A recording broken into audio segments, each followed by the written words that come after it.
Assalamualaikum warahmatullahi wabarakatuh. Halo teman-teman semua. Apakah kalian pernah mendengar istilah ijarah? Nah, pada hakikatnya manusia tidak dapat terlepas dari kegiatan berinteraksi dengan antar sesama.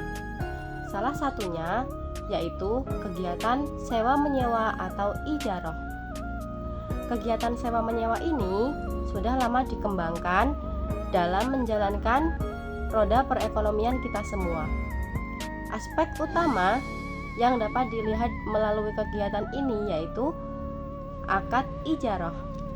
Di sini saya Nila Amalia dengan NIM 2023070039 Prodi Hukum Ekonomi Syariah akan menjelaskan apa itu definisi ijarah, praktek ijarah, hadis yang mendasari ijarah, dan bagaimana hukum-hukum ijarah di kehidupan kita semua.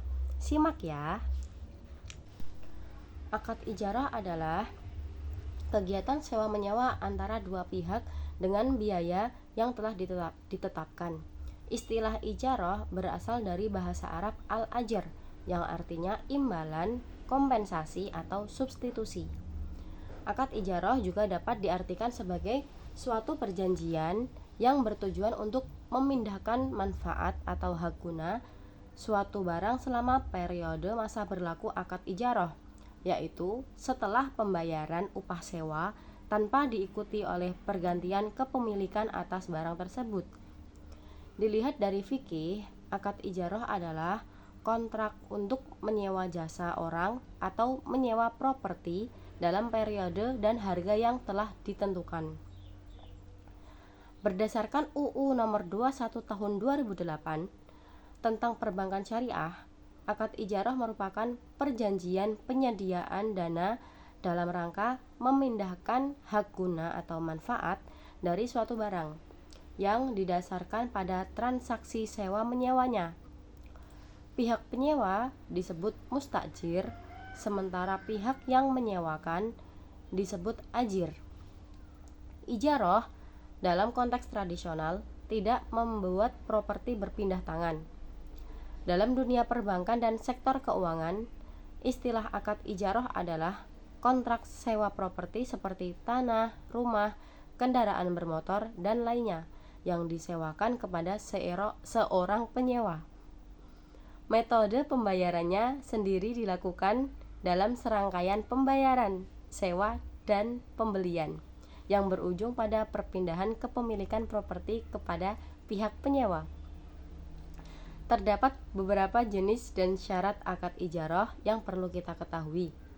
Terlebih lagi jika kita ingin melakukan kegiatan sewa-menyewa. Yuk, simak infonya di bawah ini. Jenis-jenis akad ijarah dan skema akad ijarah adalah menyewakan atau menyediakan suatu jasa dan barang yang bersifat sementara dengan imbalan berupa upah. Dalam suatu hadis dikatakan, man ajara ardahu fallahu minal ujrati, yang artinya, barang siapa menyewakan tanahnya, maka baginya upah sewa sesuai dengan niatnya. Hadis riwayat Abu Daud, Tirmidzi, dan Nasai. Di sini terdapat akad ijarah yang terbagi ke dalam beberapa jenis, yaitu yang pertama, 1. Akad ijarah summa al-bai' atau yang biasa disingkat AITA-AB. Untuk ijarah tsumma al-bai', penyewa akan menyewa sebuah barang dan bertujuan untuk membeli barang tersebut, sehingga di akhir masa sewa barang tersebut menjadi hak miliknya. Yang kedua, akad ijarah muntahiyah bitamlik atau IMBT. Akad ijarah ini terjadi di mana suatu perjanjian atau wa'ad pemindahan hak milik atas suatu benda yang disewakan pada suatu waktu tertentu. Pengalihan kepemilikan dapat dilakukan setelah transaksi pembayaran atas objek ijarah telah selesai. Pengalihan kepemilikan kemudian bisa dilakukan dengan menandatangani akad baru yang terpisah dari skema akad ijarah sebelumnya. Pembayaran pengalihan kepemilikan bisa dilakukan dengan hibah, penjualan, atau pembayaran angsuran. Yang ketiga, akad ijarah wadi'ah atau AIW. perjanjian penitipan dana atau barang dari pemilik kepada penyimpan dana atau barang dengan kewajiban bagi pihak yang menyimpan untuk mengembalikan dana atau barang titipan sewaktu-waktu. Akad wadiah memiliki dua jenis, yaitu wadiahiyat ad-dhamanah dan wadiahiyat al-amanah. Akad wadiahiyat ad-dhamanah mengacu pada penerima titipan yang dapat memanfaatkan barang titipan tersebut dengan seizin pemiliknya, dengan jaminan pengembalian utuh saat si pemilik menghendakinya. Lain halnya dengan wadiahiyat al-amanah, si penerima titipan tidak bertanggung jawab atas kehilangan atau kerusakan barang titipan, selama hal ini bukan kelalaian atau kecerobohan penerima titipan. Syarat dan ketentuan akad ijarah dalam ekonomi Islam. Dalam kegiatan sewa-menyewa, penting untuk kita selalu memperhatikan syarat-syarat dari akad ijarah. Agar proses transaksi dapat terjalin dengan sah, berikut adalah syarat-syaratnya. Yang pertama, persetujuan dan kesepakatan para pihak penyelenggara akad, baik penyewa maupun yang menyewakan, tidak atas keterpaksaan. Kemudian, orang yang tidak sah melakukan akad ijarah adalah orang yang belum dewasa atau dalam keadaan tidak sadar. Yang kedua, barang atau jasa yang disewakan. Nah, objek yang disewakan harus sama sesuai dengan realitas dan tidak dilebih-lebihkan, sehingga meminimalisir unsur penipuan. Yang ketiga, pembayaran sewa atau ujroh. Nah, pemberian imbalan atau upah dalam transaksi ijarah harus berwujud sesuatu yang dapat memberikan keuntungan bagi pihak penyewa. Yang keempat, durasi dan waktu sewa. Waktu sewa ditentukan oleh kesepakatan antara peminjam dan penyewa. Namun, transaksi ijarah akan berakhir bila adanya cacat atau kerusakan pada barang sewa, meninggalnya salah satu pihak, dan tujuan transaksi telah tercapai. Yang kelima, tanggung jawab atas perbaikan dan pemeliharaan. Nah, tanggung jawab akad ijarah disesuaikan dengan jenis dari akad itu sendiri. Hal ini mencakup penerapan seluruh biaya yang keluar maupun tanggung jawab atas perbaikan dan pemeliharaan yang sebelumnya telah disepakati oleh peminjam maupun penyewa. Contoh-contoh akad ijarah dalam praktik bisnis.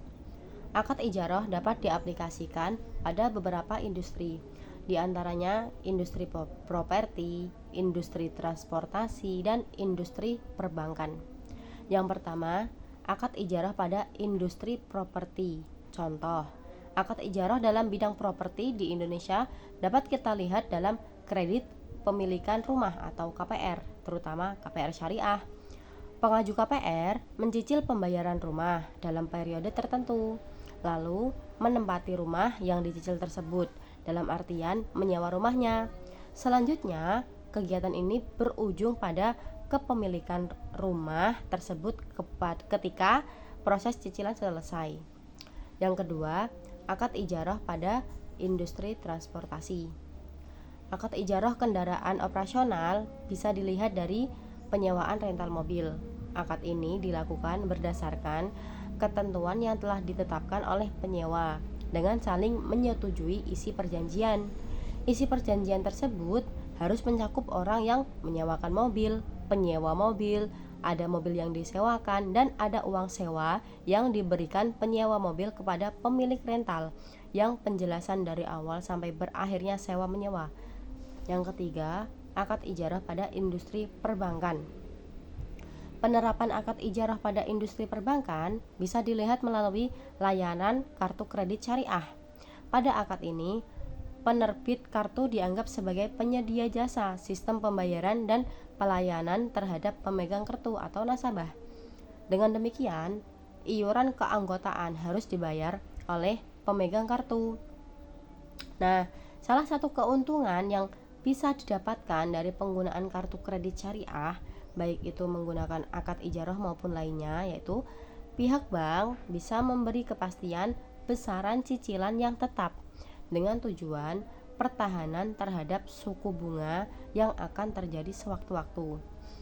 Pemahaman mendalam terhadap pengertian, jenis-jenis syarat, dan ketentuan akad ijarah sangat berguna untuk menghindari kerugian saat melakukan kegiatan sewa-menyewa.